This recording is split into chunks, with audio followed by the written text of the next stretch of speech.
All righty, next case in the morning, number 21-51178, NetChoice versus Paxton. We'll hear first from Mr. Baasch.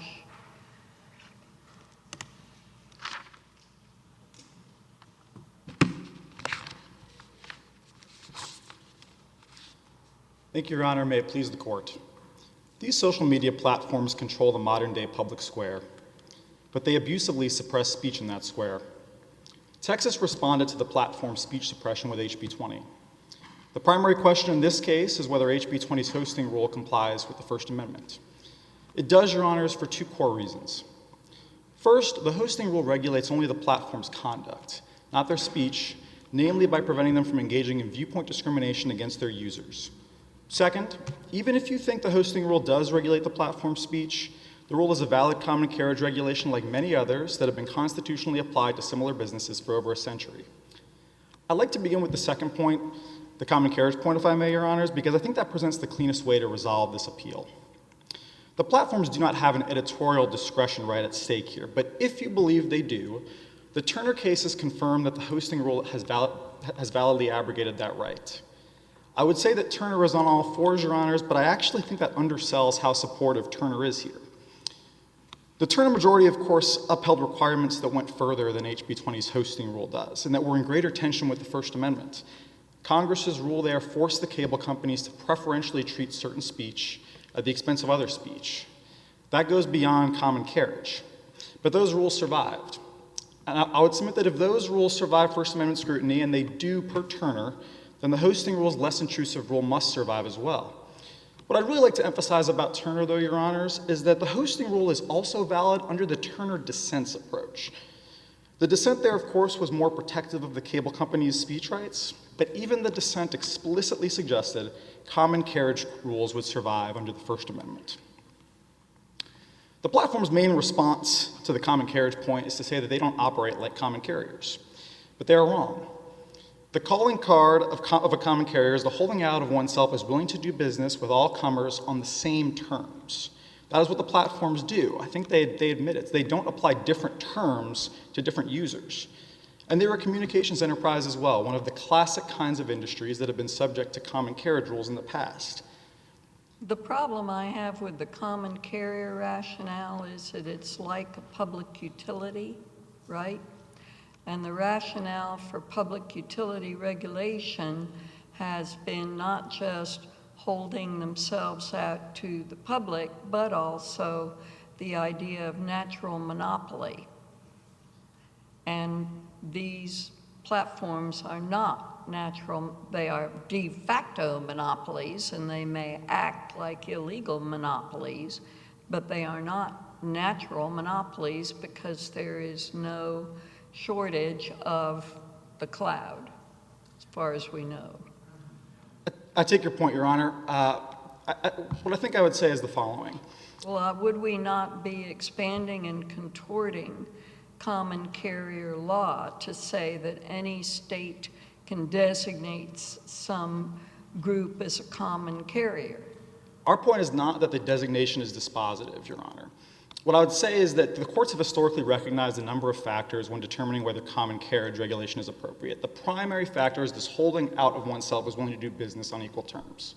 Another factor is whether the entity is in the communications industry or the transportation industry. There are other factors, as Your Honors recognize, such as market power. I don't know necessarily that natural monopoly has been recognized as an important factor, but market power certainly has been. But our response— Well, it was to Alfred E. Kahn, my economics professor, who became the head of the Council of Economic Advisors under President Carter, and who was very important in deregulating the trucking industry, the railroad industry, and the aircraft industry. It may be important as a policy matter, Your Honor, to certain economists that the regulated industry actually be a monopoly, but I don't think that's been recognized as a requirement for common carriage rules. And where I would direct Your Honor to is in the 1800 eras, before Western Union had a monopoly in the telegraph industry. The states were imposing common carriage regulation on the telephone companies nonetheless. They were competitive for a brief period of time. The same is true of the telephone companies before the Bell Company monopolized that industry as well. So I don't think that there is a monopoly requirement in order to impose common carriage rules. Of course, under the Communications Act as well, telephone companies have been subject to common carriage rules for about a century under federal law, and the Communications Act does not key that regulation to a requirement that the telephone companies be monopolists. There was a telephone monopoly for a while, Your Honor, but there no longer is. That statute is still on the books. The FCC have... I thought you were finished. I think you're still answering a question. If you are, please finish. Well, I'd just like to make one more point about the Communications Act, if I may, Your Honor, which is that the FCC has discretion to stop applying common carriage rules to the telephone companies. It's exercised that discretion, but the statute does not make monopoly requirements. Well, considering what the FCC's uncertainties about common carrier relating to ISPs has been, it seems to me we are walking into an area of considerable uncertainty. Talk about common carriers here. Let me get you back to conduct versus speech. Certainly the argument by your friends on the other side, and I hope they are your friends on the other side, has been that their moderation is speech. Their terms of service indicate that they're not open, unlimited to all, but they will moderate content for a variety of reasons. In the viewpoint of the state, they moderate it poorly and discriminatorily, but regardless, they did announce in advance they would do that. Help me with the concept that this is conduct. Obviously, you have Pruneyard and other cases that may not be directly applicable to the internet. Why isn't there moderation speech? Well, Your Honor, they're using this editorial discretion concept as a stand-in for their speech rights, and they're using that term as a talisman. I don't think that the editorial discretion right gets them home here. You have to define what editorial discretion really means and how it's been interpreted by the Supreme Court and applied. It's only been applied in limited areas. I mean, the editorial discretion right is the same right that the law schools made in Fair. It's in their briefing at the Supreme Court, and it didn't carry the day. I think that's because there are limits to that doctrine. One of the limits that we've proposed, and that is recognized in all the Supreme Court cases that have found an editorial discretion right, is that the discretion has to be exercised ex ante, before the content appears on the particular medium. That's what makes the application of Pruneyard and Fair, Rumsfeld v. Fair, so difficult. Yes, you're right about that. I apologize for being impolite and cutting you off. But it does seem to me that applying that to the internet is impossible to do it in your good Latin phrase ex ante. It has to be done after the fact because of the way the internet works. Correct me if I'm wrong about that. Why would it matter that they cannot do it, or at least do not do it, they're editorializing in advance? This is not a newspaper, as you point out. This is not a classroom. This is not a mall. And so the mechanics of it are different. So if you think ex ante really matters, you can run with that some more, but it seems to me that there may be other reasons that are stronger. Well, we do have other reasons why we think the editorial discretion doesn't apply here, Your Honor. A lot of briefs. But on the ex ante point, I'd like to make two more points, if I may. The first is that I don't think it is impossible for them to apply discretion ex ante. It may not be attractive for their business model to do that. But they could say, Twitter could say, for example, that when you tweet something out, we're going to have somebody review it before it goes live. They don't do that right now. There are billions, is that right, of messages or filings. Is that feasible? Maybe not under the current business model, Your Honor. I don't think they have a First Amendment rights to operate with their current business model. They have a First Amendment. I think one could argue that they have been using ex ante criteria in some very hotly disputed things, such as dare I say, the election of 2020, but more obviously COVID. Certain words, terms, and phrases in regard to COVID have been censored for a couple of years now, right? I mean, whether you call that ex ante or ex post, I think is irrelevant. They've been censored. Well, Your Honor, maybe I could advance our second argument why the editorial discretion right simply doesn't apply here, and it's for the following reason. I think this question can best be illuminated by asking whether the platforms are more like telegraph and telephone companies with no editorial discretion right on the one hand, or newspapers and television broadcasters who do have an editorial discretion right. The difference between those entities is the following. With telephones, telegraphs, and the platforms, speech is traveling in multiple directions. People go to these places to have a conversation with each other. They're interacting with each other. Private individuals are having conversations. With newspapers, with television broadcasters, that's not what's happening. The speech is flowing in just one direction. It's ordinarily professionally produced. It goes through an editor who screens it, decides whether it deserves to appear on that medium, maybe substantively modifies it, edits it, and then it passes through to a consumer. The consumer doesn't talk back.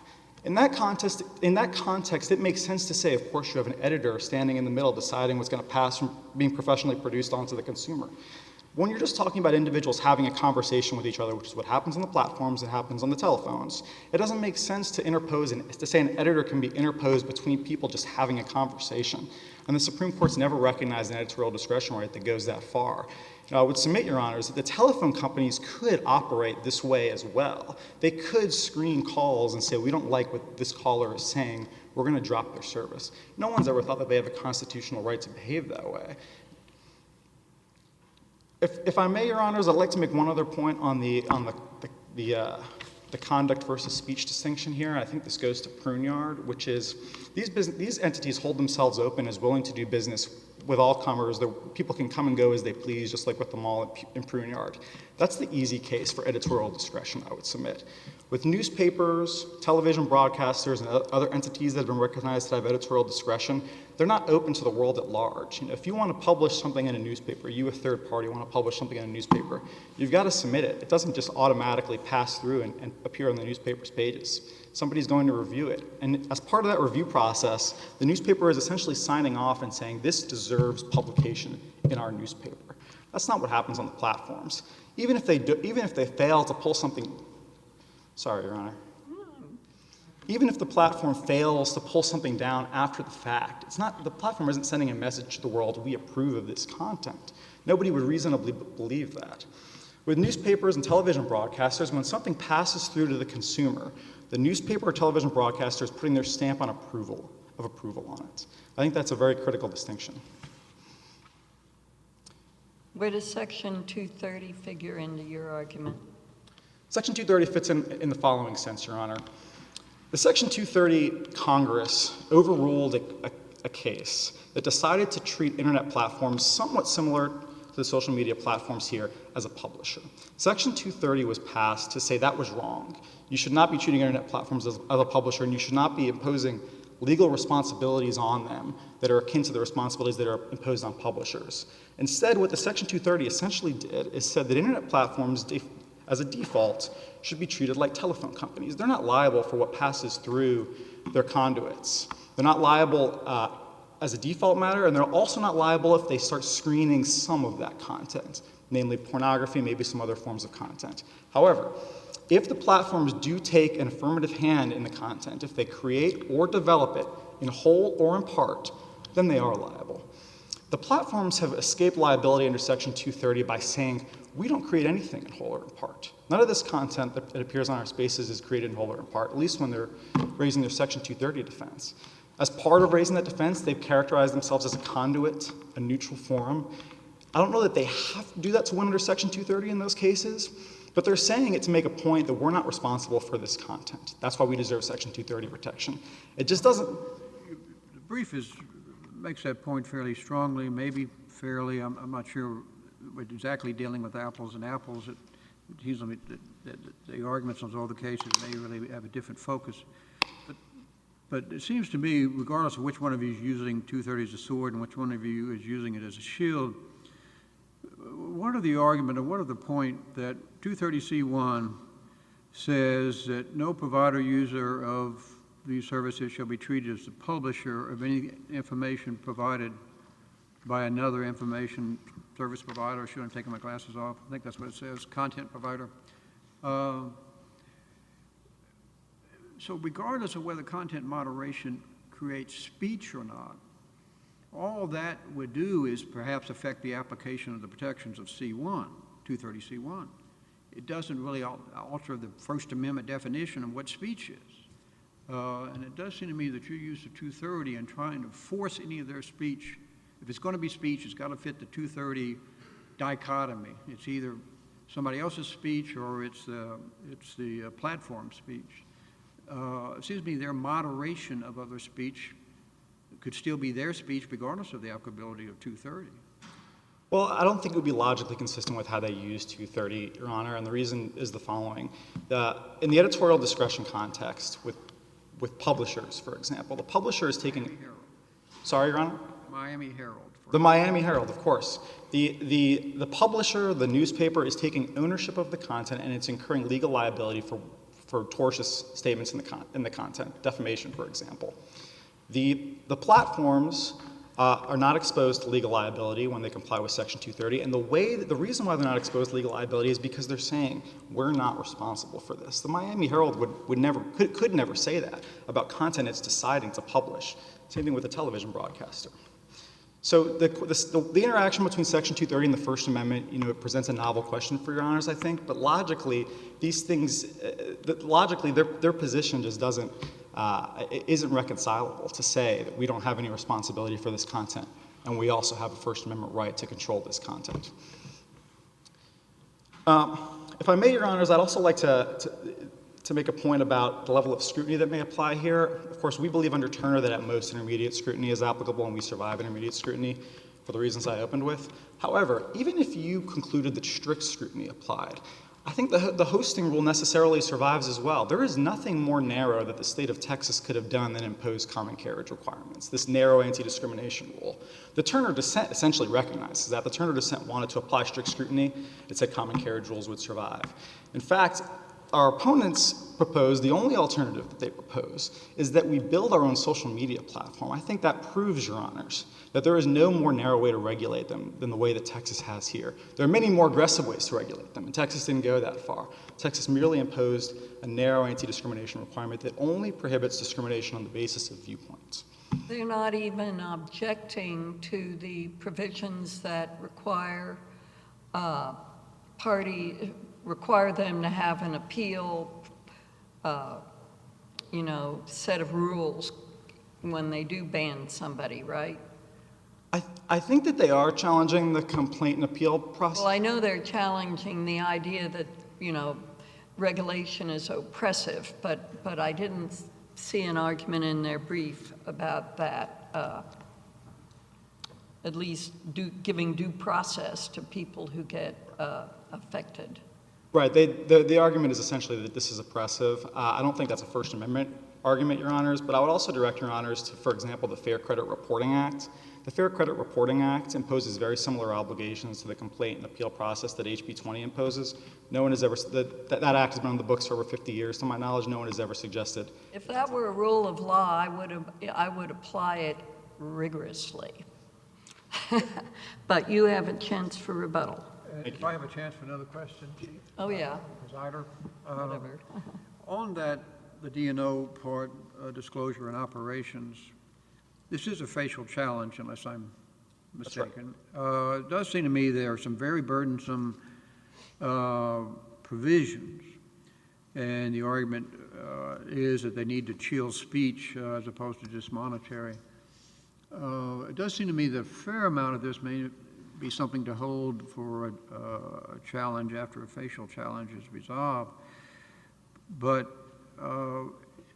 it does seem to me that your argument that that this does not shield speech runs up against the possibility that they would have to change their business model, not curate, whatever that means, as opposed to censor and moderate.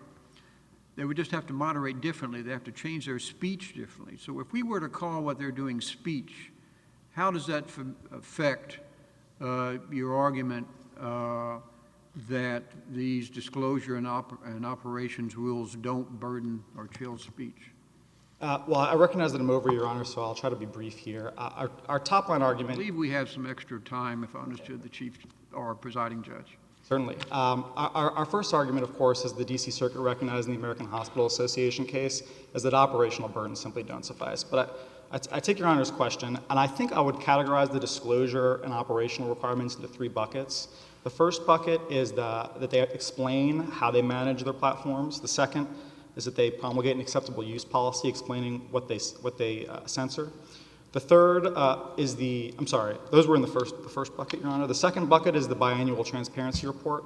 The third bucket is the complaint and appeal process. The first bucket, those two requirements can be met with boilerplate forms. They just append them to their website. That's it. There's not even an operational burden there. This is the same thing as a nutritional label. The second requirement, the biannual transparency report, I understand that that's where a lot of the operational burden may be imposed. but I think that they've overstated this burden, and the district court did as well. The biannual transparency report can be satisfied with top-line numbers by and large. How many times did you censor content in this category, in this category? Their briefing already establishes that they calculate these numbers as is. It's not imposing an additional burden on them to print those numbers that they already calculate. The complaint and appeal process, as we've explained, Your Honor, isn't even really a burden of speech. At best, it's a burden of conduct with, at most, some incidental effect on speech. It's just, maintain a customer service department. All right, counsel, you have a lot to pack into a short period of time. Thank you, Your Honors. Okay, Mr. Keller.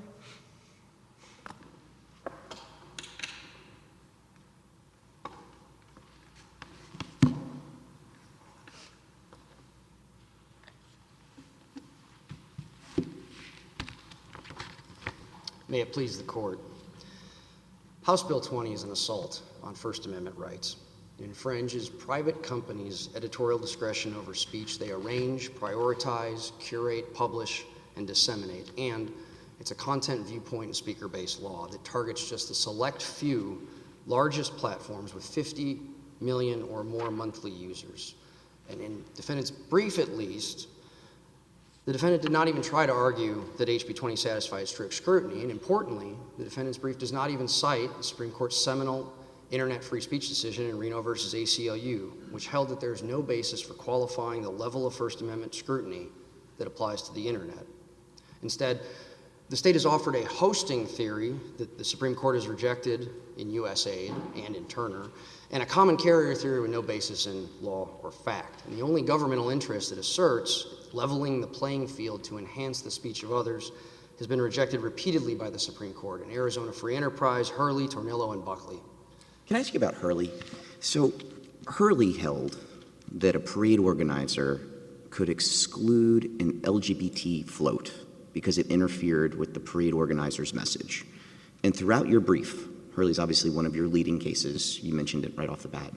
And you have adamantly insisted that you are the parade organizer. So I want to make sure I understand exactly what you're saying under the First Amendment.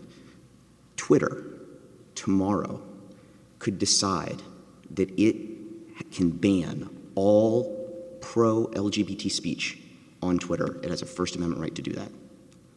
Yes. That's extraordinary. Well, when it comes to private entities, government doesn't get to dictate what those entities must disseminate, what they can't disseminate. Now, again, Twitter hasn't done anything like that. But it could. Its new ownership or its future ownership, it could just decide that we, the modern public square of Twitter, that the Supreme Court has told us, I take it, you don't contest. We can decide that in the modern public square, we will have no pro-LGBT speech, period, full stop, end of story. Well, Judge Oldham, this is not the modern public square. Public forum analysis under the First Amendment pertains only to government property. We know Well, that. isn't that what you're leading your clients, not the organization, but the ones behind them, have all testified to Congress? Haven't they all acknowledged that? And I think the Supreme Court characterized this as the modern public square. Well, in Packingham, that dicta was talking about government power. And this is the key distinction here. I think what the defendant's position really is that government control over the speech process is the norm, but the freedom to curate, publish, and disseminate speech is the exception, but that turns the First Amendment on its head. If we were talking about some government forum, Judge Oldham, the analysis could turn out differently, but when we're talking about private entities selecting speech, whether it's the Miami Herald, or whether it's a cable operator, or a bookstore, or a radio show, or an art gallery, government doesn't get to dictate what any of those entities do, and we know from Reno versus ACLU that websites are web publishers who have full First Amendment protection. So tomorrow, could Verizon decide, Verizon's obviously a common carrier in its provision of point-to-point communication. Tomorrow, under your theory, could Verizon decide that they are going to overhear every phone call, use computers or software or teams of people to listen to those phone calls?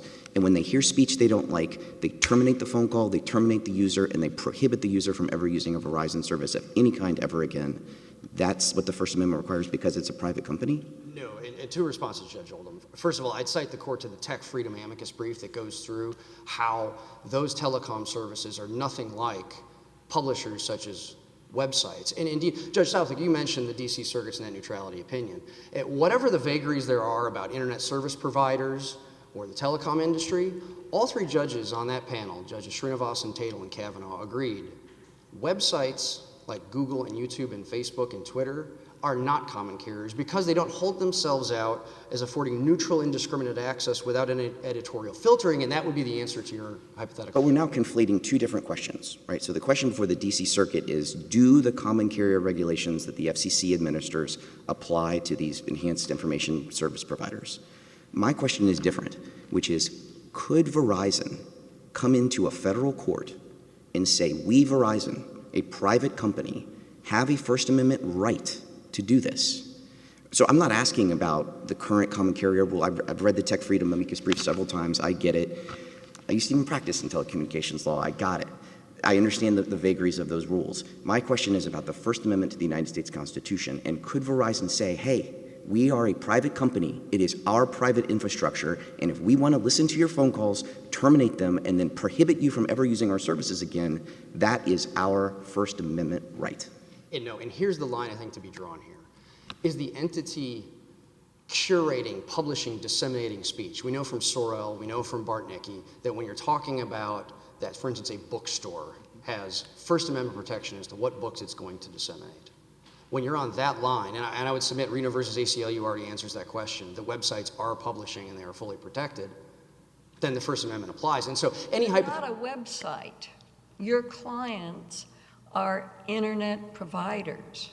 They are not websites. No, Judge Jones. They are websites. There are also applications that could be accessed on the phone. They are defined in the law as not as interactive computer services. Now, how can you be one thing but which also distinguishes, in my humble view, between an interactive computer service and the publisher, which the law talks of as an information content provider? So regardless of the statutory definitions there, it is very clear, for instance, that when Verizon has cables running into your home and that provides you the ability to get onto the internet, that would be internet service provision.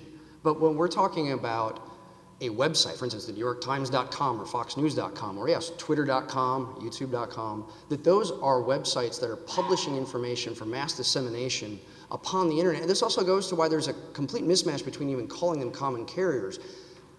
Their speech in their websites is what is being carried upon those fiber optic lines or otherwise. And so maybe internet service providers could be common carriers, but websites, just like books, just like newspapers, just like art galleries, just like all sorts of other examples where you have private entities that Are your clients interactive service providers, interactive computer services under 230?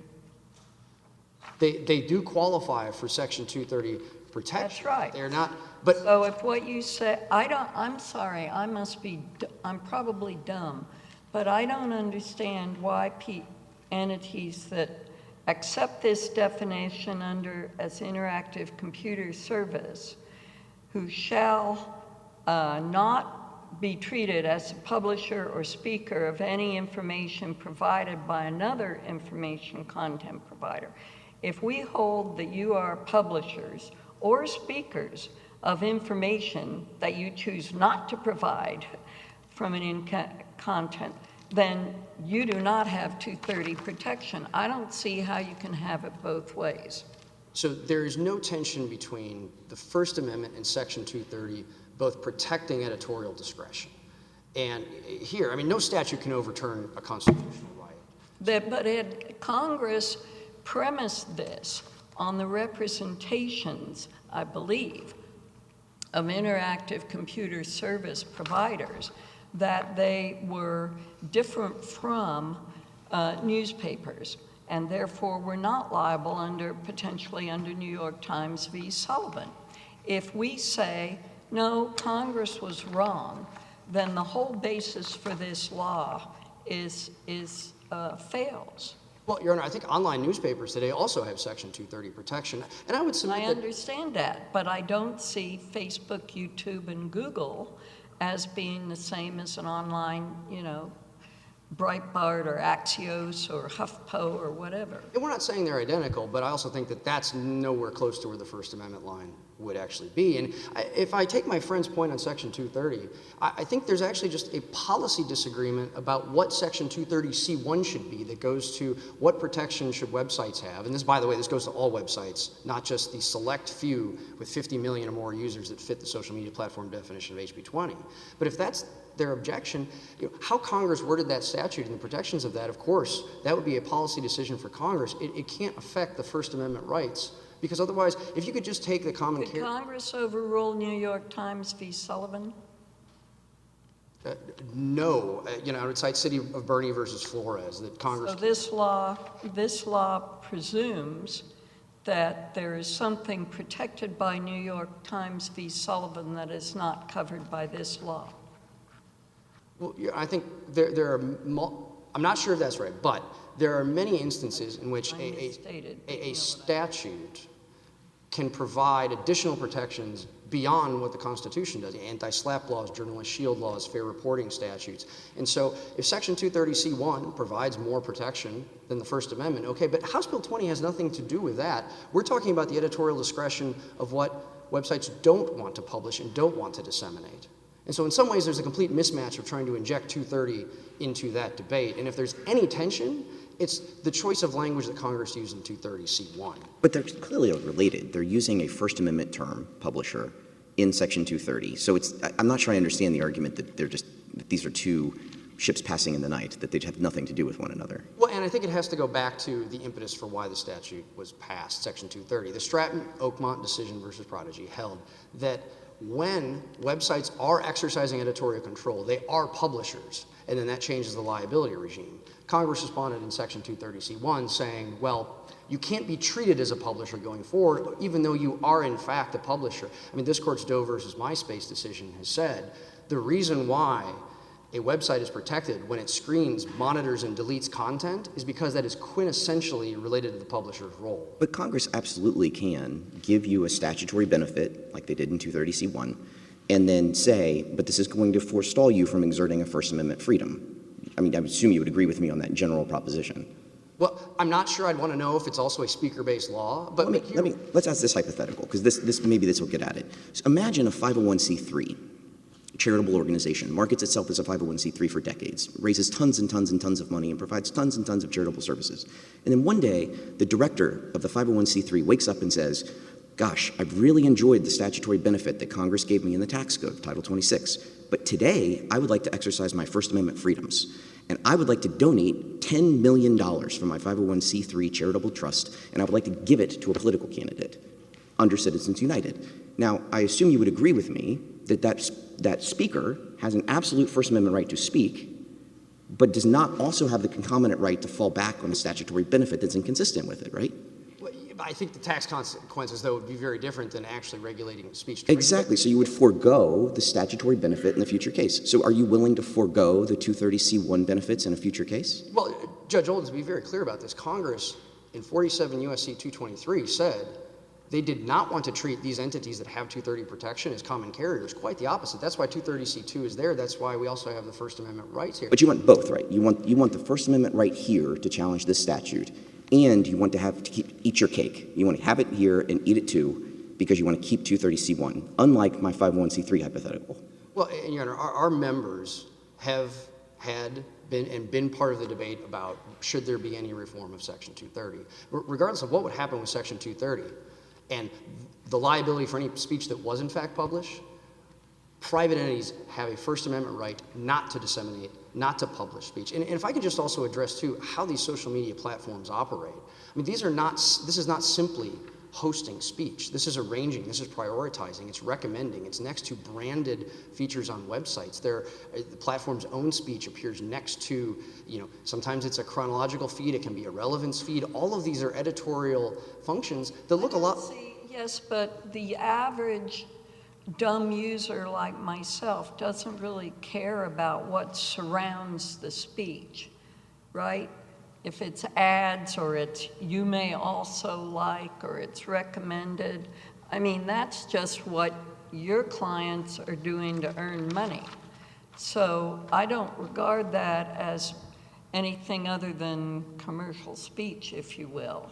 Your Honor, this is not commercial speech, and a for-profit motive doesn't. You know, I'm saying a lot of what you call moderating is commercial speech, I think. Respectfully, Your Honor, Unless I don't you're believe talking it about is. censorship, which is censorship. Commercial speech would be proposing the terms of a commercial transaction. It wouldn't be how, the Miami Herald decides to put this article on page 1 versus page 2. I'm sorry, I don't want to get, I take that point, it's a red herring.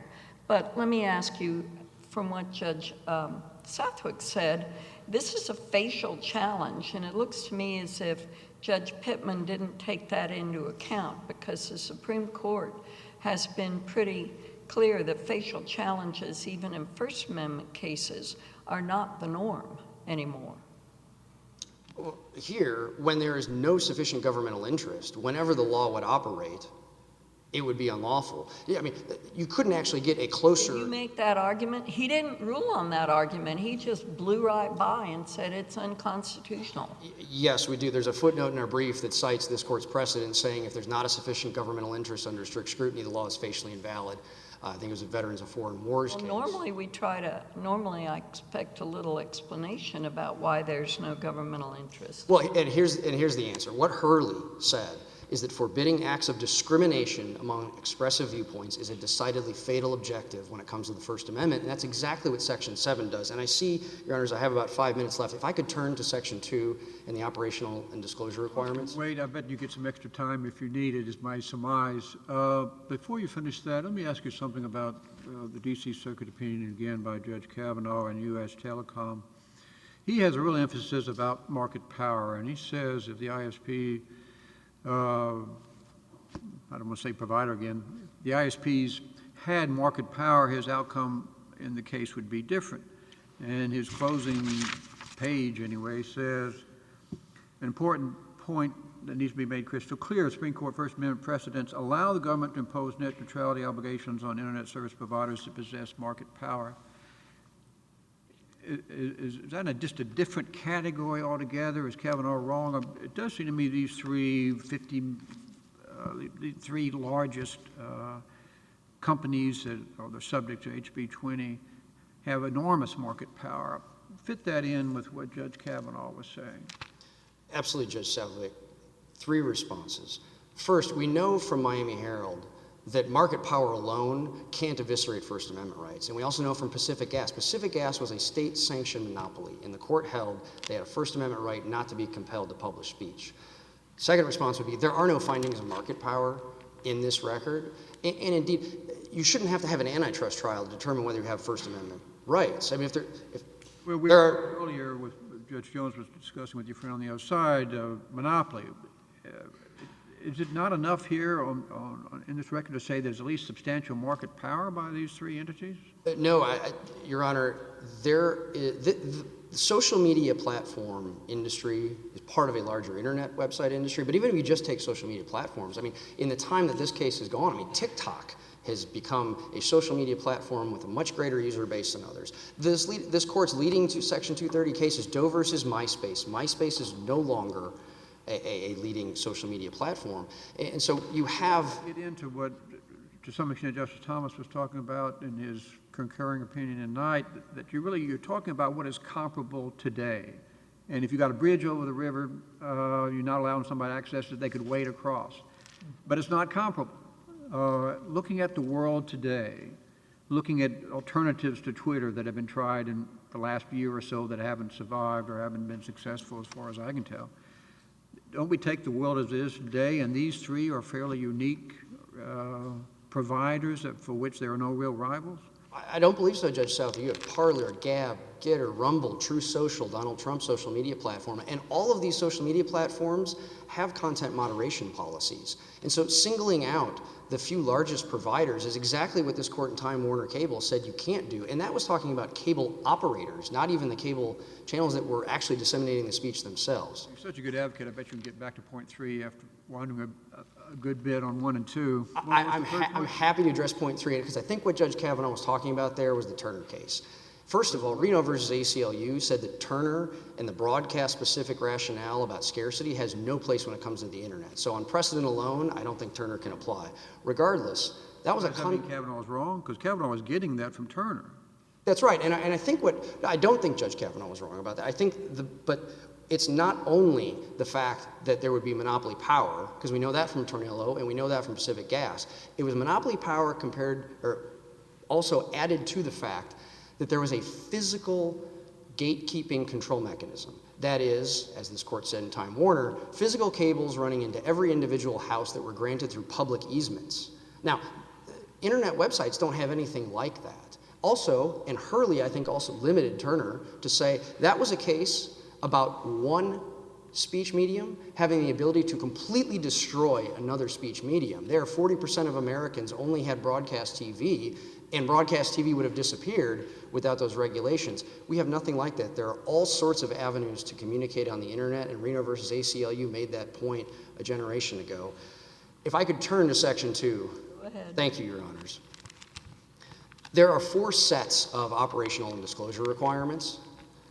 They're all unlawful because they compel speech, they chill editorial discretion. The Zotterer standard doesn't even apply. And it doesn't apply because these aren't regulating the terms of a commercial transaction or commercial advertising. But even if the test did apply, these are... Why aren't they just, as he said, like nutritional disclosures or the Consumer Product Safety Commission, there's standards of safety for the consumers? Well, first of all, the notice, comment, and appeal process isn't like that at all. I thought you didn't really brief that. Yes, we did, Your Honor. We have challenged all of the Well, you sections. did, but you didn't really argue it very fulsomely.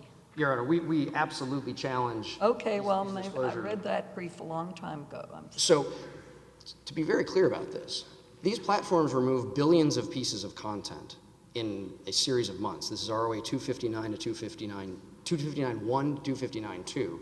If you have to provide notice every time, According to what we learned at the Fifth Circuit Judicial Conference, they're not too good about removing Russian bots. there are a lot of challenges that social media platforms face. And look, we're candid about this. Mistakes can be made.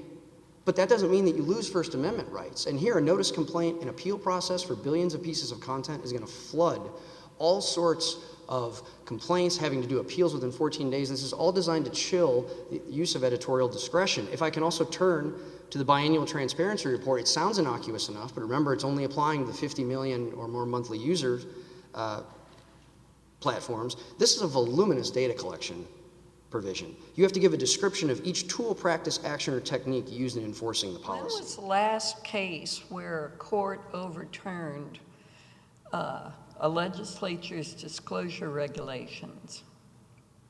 NIFLA from the U.S. Supreme Court.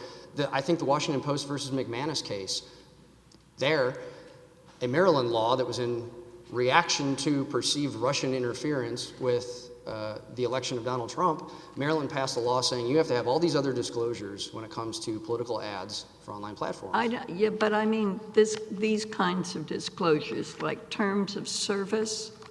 Well, Your Honor, if I can bracket the acceptable use policy, because we admit, I think that provision is the least onerous. I think the other three are incredibly onerous because... Onerous because they chill speech, or the onerous just because they're going to be very difficult to comply with and take a lot of person power to pull all that together. And don't you need to show that it actually chills your speech in order, if it is compelled commercial speech? Well, it is both, Your Honor. First of all, it chills the exercise of editorial discretion. If you're going to have billions of notices sent out and you're going to have to process all these appeals within 14 days, you're going to think more than twice about exercising editorial discretion to remove content. The same if you have to give a description of each action. We're talking about billions of actions. And now the government's saying that you have to come in and justify that? If we were talking about a newspaper or an art gallery, this wouldn't even be a thought that this could pass First Amendment muster. And let's talk about the public disclosure provision, 120.051. That sounds innocuous enough, but again, it actually says that you have to disclose content management, data management, and business practices. That's everything a platform does. There's no disclosure That sounds to obligation. me like an as-applied challenge, not a facial challenge. Your Honor, I believe any time that there would be having to disclose your entire business practices, Well, frankly, it's a vague term, but when was the last time we overturned a regulation as vague? well, but this comes back to, is there a sufficient governmental interest? No, it comes back to, is this appropriate for a facial challenge? Very rarely do you see regulations of business, leave aside your speech arguments, just disclosure regulations subjected to facial challenges. But here, not only is this compelling They speech, have to be unconstitutional in all their applications, don't they? and this even fails the lower Zauderer test, because this is not regulating the terms under which service is provided. I mean, imagine if the government came in and said, you have to append all of this information to the terms of a commercial transaction. That is so much more than the text that NIFLA helped. Have you bought a house lately? I have, Your Honor. Yes. How many documents do you have at closing? Those are all required by the federal government. And buying a house has no... What is those, I mean, yeah, how much do they drive the price of houses up for consumers? I just have a very difficult time assessing the argument of the richest companies in the world that they cannot fulfill disclosure requirements. Your Honor, buying a house would not have a First Amendment publication, speech dissemination aspect, but there's unrebutted record. And you get back to what Judge Southwick said, which was, I don't think even Judge Pittman accepted the chilling speech rationale for regulations, did he? Well, Your Honor, I believe he did, but let's take just the unrebutted record evidence, ROA 215 and ROA 1160. It is going to be impossible to comply with most of these operational disclosure requirements. Now, if I can turn to the acceptable use policy provision. So I think this is the one that is the least onerous, and our position is that our members would be in compliance with this. The problem is that the defendant has not taken that position. And throughout this entire litigation, the defendant has not disavowed enforcement of this. And my friend said that you can comply with this by just having a pretty simple form. Well, YouTube and Twitter and Facebook all have their terms for their community standards online right now. And we still have not heard from the defendant that those comply with this provision.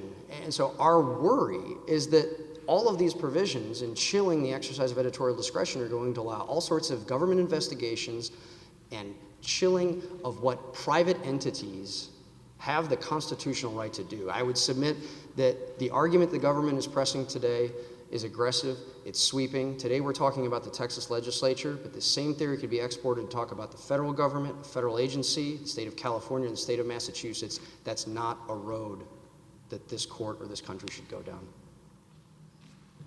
Thank you. Mr. Baasch?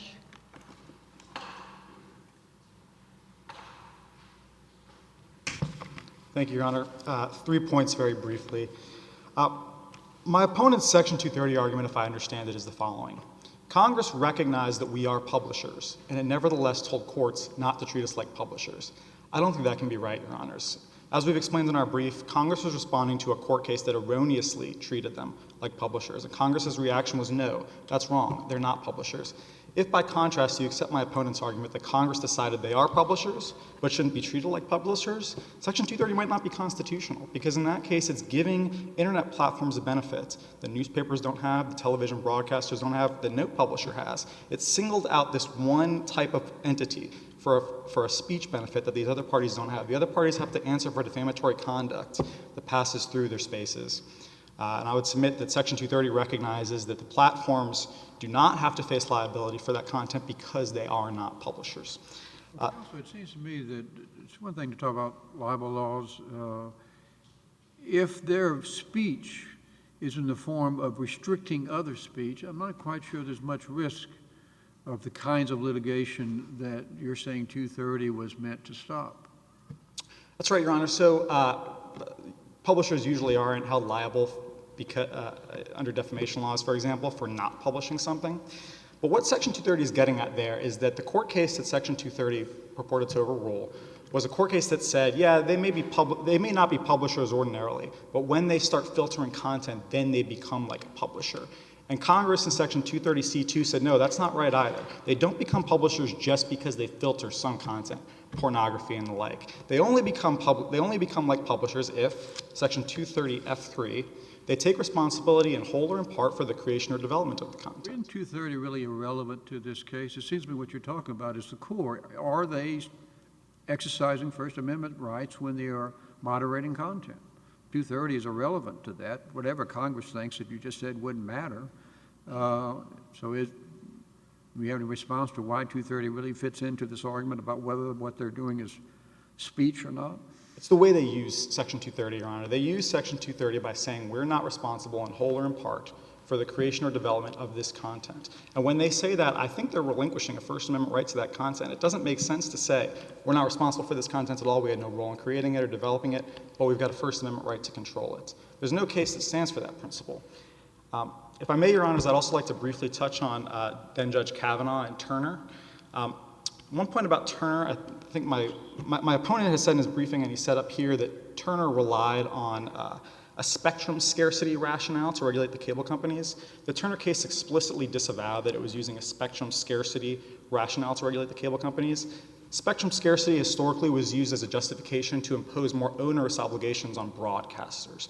But the Turner court said it was not applying that lower level of scrutiny to the cable companies. It was applying the ordinary level of scrutiny that you'd ordinarily expect under the First Amendment. It's true in the U.S. Telecom, in his dissent from denial of en banc, that then Judge Kavanaugh said that market power was a prerequisite to imposing common carriage regulations. On the one hand, I think that maybe that's true under the Communications Act, and maybe that's all he's talking about. On the other hand, he may also be talking about the First Amendment more generally, in which case his dissental could be applied to our case as well. He relies on the Turner case for this requirement of market power, but nothing in the Turner case says that market power was dispositive. The cable companies did have market power. That was something Congress was responding to. But I don't think that the Turner cases rest on that Talk rationale. about a bottleneck, that these cables coming into the house, or a bottleneck for the transmission or something. You remember the case better than I can, I'm sure. That's right, Your Honor. What he's talking about, isn't that where that idea comes from? That's what supported the regulation in Turner. Is you had this market dynamic, maybe a market failure, so to speak, that justified the regulations that were imposed in Turner. But the Turner case didn't say that's the only justification. Of course, even if it was, the platforms do have market power. We're happy to show that on remand. The platforms also benefit from network effects, as Justice Thomas recognized in his recent opinion. That's another justification we would submit that supports these rules. I recognize that I'm out of time, Your Honor. Of course, I'd be happy to answer your questions. But I thought you had a third point. I do have a third point, Your Honor, and it's the operational burden from the disclosure requirements. You have a fourth and fifth point, too? Let's stop at three. Just three, Your Honor. I'm sorry. Yeah, what's your third point? Only the Attorney General can sue to enforce the disclosure requirements. So this operational burden that might be attendant if individual Texans were enforcing them, I don't think really applies here. That's the whole third point, Your Honors. We'd ask that you reverse the district court. Okay, thank you. We are in recess till 9 o'clock tomorrow morning.